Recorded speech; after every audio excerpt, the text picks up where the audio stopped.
So this is the first soldering iron, as you can see here.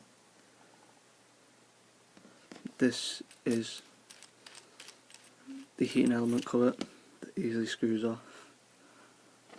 As you can see there, this bit protects the heating element and protects the user from burning the hands severely. This is the tip of the soldering iron. This is the bit that melts the solder and applies it to the material that needs the solder. This bit is the heating element. So there's a circuit board inside that heats this up to around 350 degrees Celsius. This is what's used to protect it. Here there's a rubber grip, synthetic rubber grip, with a lip here to stop the user from slipping when they're using it, so they don't burn themselves. And here is a truncated cylinder made of bakelite that is smooth for the user to easily grip onto